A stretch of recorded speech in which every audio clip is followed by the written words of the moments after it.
Unawareness issue at the workplace can manifest in various ways and have significant consequences for both employer and the organization as a whole. Firstly, when employer lack awareness of important policy and procedure, it can result in a range of problems. For example, if employers are unaware of safety protocol, they may unknowingly engage in activity that put themselves and others at risk. This can lead to accident, injuries, and potential legal liability for the organization. Similarly, a lack of awareness of company policy and guidelines can lead to non-compliance or inconsistent practice. Without a clear understanding of expectation and standard, employer may inadvertently violate policy, such as those related to data security, confidentiality, or code of conduct. This not only exposes the organization to legal and reputational risk, but also disrupt workflow and create a sense of uncertainty among employees. Furthermore, a lack of awareness regarding diversity and inclusion can have detrimental effect on the workplace environment. Without understanding the value of diversity and inclusion, employer may unintentionally engage in biased behavior, perpetuate stereotypes, or exclude others. This can result in a hostile work environment, diminish employer morale, and reduce productivity. It may also hinder the organization's ability to attract and retain diverse talent, ultimately impacting its competitiveness in the market. In conclusion, an awareness issue at the workplace can have far-reaching consequences. By addressing this issue through effective communication, training, and fostering a culture of inclusion, organizations can create an environment where employees are well informed, engaged, and aligned with the organization's objectives. This, in turn, contributes to improved productivity, employer satisfaction, and overall organizational success. There is few examples about awareness issues such as sexual harassment, women challenge, occupation and safety, and lastly is discrimination. That's all for me. Thank you. Anti-Sexual Harassment Act 2022. Finally, the long-awaited Anti-Sexual Harassment Act 2022 was passed in the Dewan Rakyat in July 2022 and gazetted in October 2022. Among others, the Act provides the right of redress of any person who has been sexual harassment and a tribunal for anti-sexual harassment to hear complaint on sexual harassment, raise awareness, and prevent the occurrence of sexual harassment. Provision of Act will be enforced in states starting from March 2023. There are some sections in the Penal Code which may give some protection. However, these provisions are limited. In Section 354, the offences molestation, assault, or use of criminal force on a person which intend to outstretch her modesty. The punishment is imprisonment maximum 10 years or fine or whipping or any two of such punishment.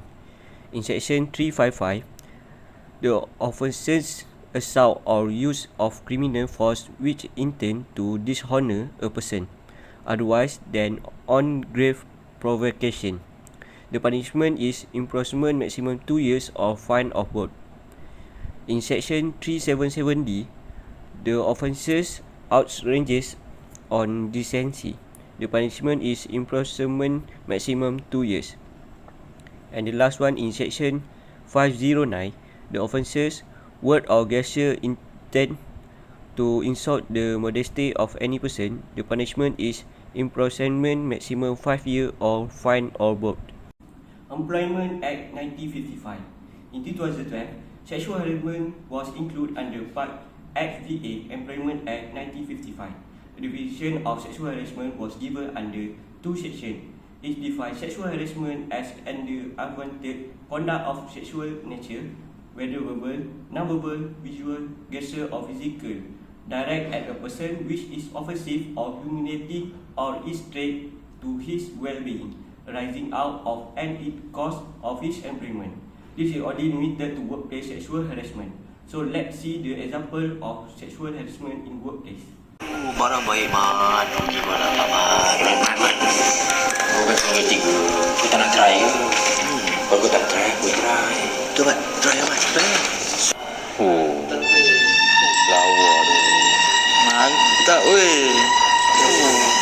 Korang ni memang loser lah. Apa barang cakap belakang-belakang? Kalau nak jantan, kau pergi try. Barang baik, Mat. Rugi kalau tak dapat, Mat. Aduh. Baru. Encik Nabil, Ya, Sarah. maaf ganggu. Macam mana nak cari fail lama? Usahakan. Saya kan supervisor awak. Okey, tak apa. Saya tunjukkan, Oh, sorry. Alah, terkena sikit je pun. Relax lah. By the way, congratulations, Chair. Employee of the month twice in a row. Wow. Always knew you're the most hard-working employee of this company. But let me tell you one secret. Hard work जरूरी है, but break लेना और भी जरूरी है, वरना break down हो जाती है.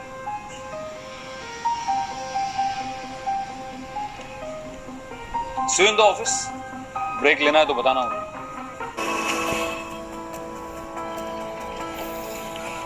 What are you doing?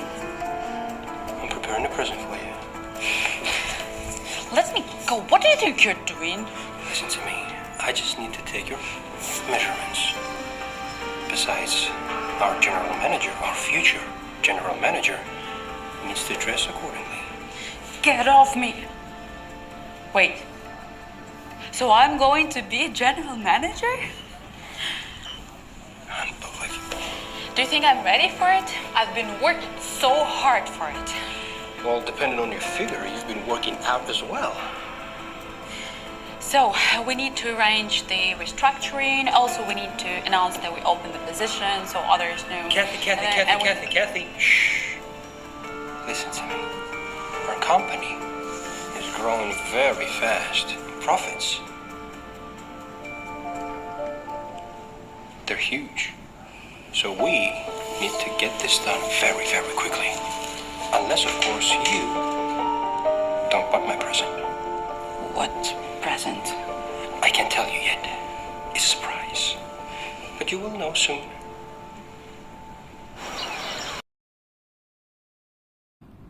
Sexual harassment isn't limited to employee. It can occur between employers and employees as well. Employer may exploit their power by offering favorable position or using termination as a threat.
So what I can conclude is working women are also face a lot of problems on her working place, are often to subject to harassment, public transport system are overcrowded, and men take advantage of the circumstances to physically harass women.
The next is occupational health and safety.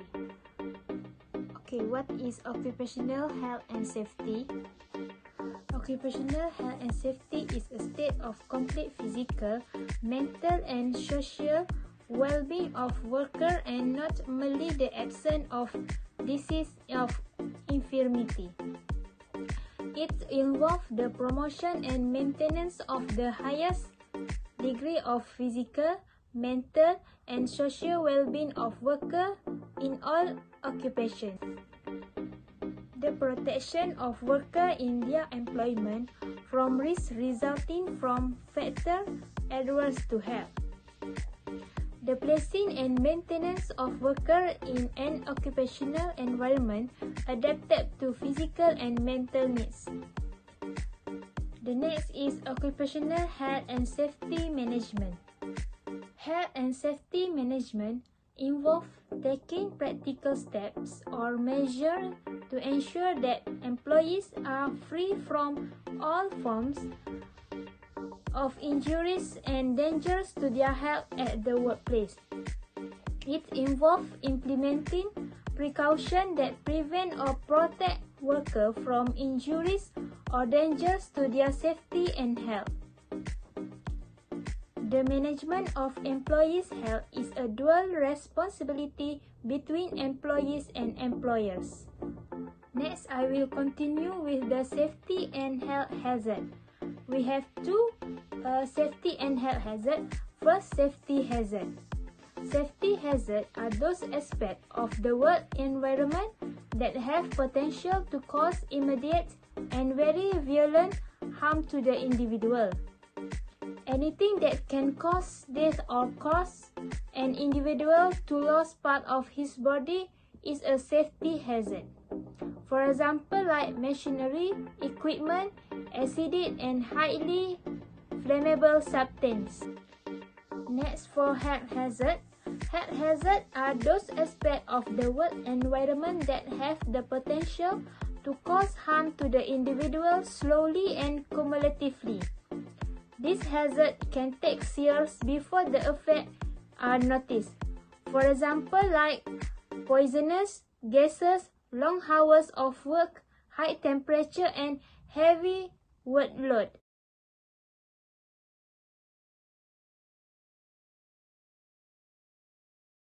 Hello, my name is Sid. You may recognize me from some of my earlier work. No entry, no running, and my favourite caution slippery surface. Of course my work doesn't just stop there. I've also done no diving, no pushing, watch out for falling objects, and I've had my share of slips, trips and falls. I've been electrocuted, stood on a cliff, and even been set on fire. However, I am a trained professional, so don't try any of this on site. But when it comes down to it, I'm just like you. I live an active life. I like to windsurf, canoe, hike, skateboard, swim, hang out with friends, water ski, ride a bike, ride a horse, wear a dress, dive, read a good book, go to work in my pants and sometimes shoot stuff. I keep clean, recycle, and have a massive pair of scissors and a comb. So you could say I've been around a bit, but let's face it, most of the work I do can be avoided.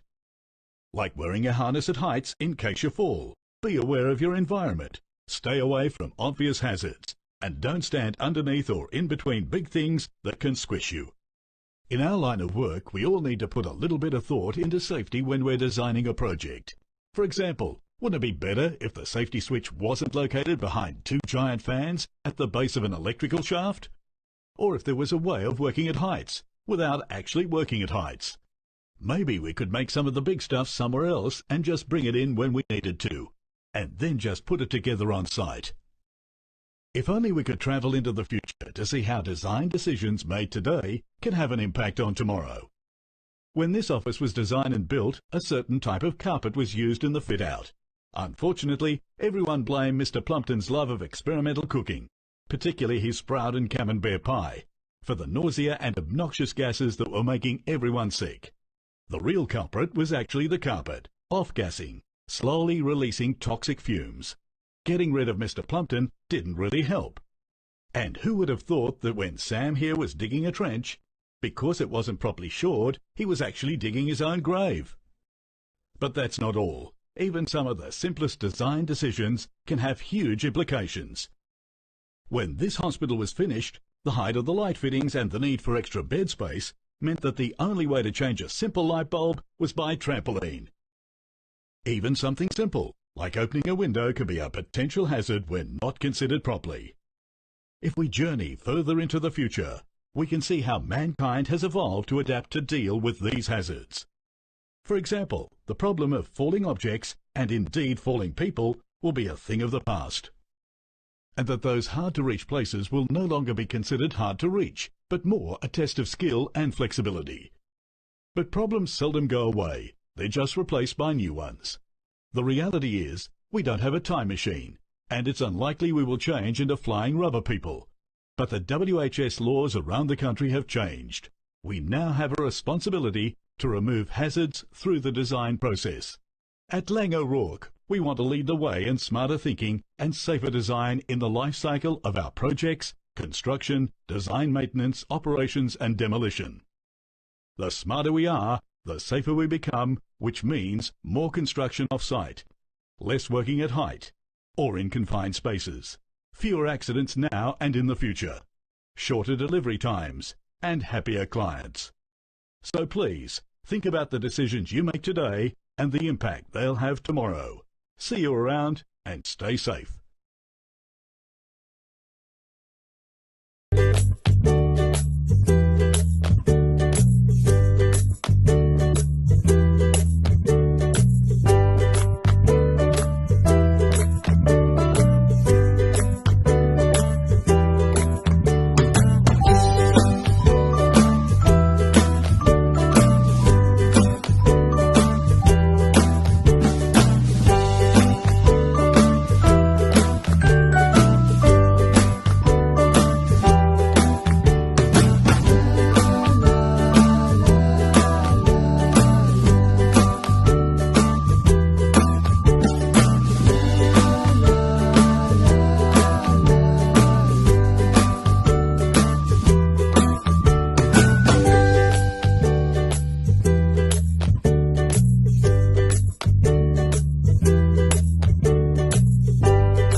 can clarify that the discrimination is a prejudicial treatment of different categories of people, especially on the grounds of ethnicity, age, gender, and also disability.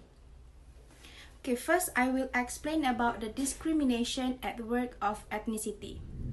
Job applicant may be subjected to discrimination during hiring process based on their ethnicity. This can include biased interview, rejection, based on stereotypes despite having the necessary qualification and also the experience. For pay disparities, employees from the certain ethnic background may experience wage gaps or be paid less for similar work compared to the other colleagues from the other ethnicity. Second discrimination is by age. For hiring practices, employers may prefer to hire younger candidates over the older ones, assuming that younger employees are more energetic and also more adaptable. But certain of the company prefer the older one due to their experience over the fresh graduated that of course need a lot of training. Next is gender. The woman may face bias during the hiring process with the employers favoring male candidates, or they also assuming that the certain roles are more suitable for men. Okay, women may be paid less than their male counterparts for performing the similar work or roles within an organization. Okay, the last one is disability. Okay, the applicants with disability may be overlooked or excluded from the job opportunities or promotion due to an assumption about their abilities or perceived limitation. Okay, the employers may fail to provide the necessary accommodations that would affect the employees with disabilities to perform their job. What if you can do if experience discrimination? Okay, first is you have to understand your rights. Familiarize yourself with disability discrimination law in your country, such as the ADA that in United States, and you know your rights and the protection that available for you as a worker. Okay, second is document all the incidents. Keep a record of any discrimination incidents, including date, times, location, and individual that involved. Okay, the last one is report the discrimination. You have to notify the HR department about the discrimination that you are experiencing. My name is Nina Ashika Bitinasa. My matric number 060127. I would present about the constitution for the common issue in our workplace for the video awareness. First, way to solve problem common issue in our workplace. Firstly, create a conduct code ethic. Develop a comprehensive code of ethic outlining the standard of conduct expected of all employees. Ethical leadership. Promote ethical leadership throughout the organization. And third, encourage ethical debate. Foster a culture of open dialogue and encourage employees to discuss ethical issues and concerns. Who is involved in this common issue in the workplace? Employees. Employees themselves play a crucial role in raising awareness on workplace issue. Second, human resource department. The HR department is responsible for implementing policy, procedure, and initiative related to workplace issues. Number 3, management and leadership. Manager and leader within the company have a major impact on raising awareness of workplace issues. Number 4, external consultation and expert. Organization can use external consultant or expert who specialize in what particular workplace issue. Next, legal and compliant professional. In case involving legal or compliant issue, such as harassment and or discrimination. Legal and compliant professionals play a crucial role. Occupational Health and Safety Officer (OSH). OSH officers are responsible for promoting health and safety in the workplace. The benefit of managing ethics in a workplace. First, a focus on business ethics has greatly improved society. Second, help and ensure that policies are illegal. Third, help us to maintain our moral course during difficult time. And ethics program can avoid criminal behavior and avoid or mitigation practice. First, written rule and policies and agreement. Employee needs to understand how and conflict in the workplace are resolved. A written HR policy is essential to provide guidance to manager and employees on how to deal with conflict and other issues. Second, careful hiring. Avoid employee relationship issue in ensuring that an organization's hiring process incorporate good interview and training for management has 3 dispute resolution, communication and professionalism.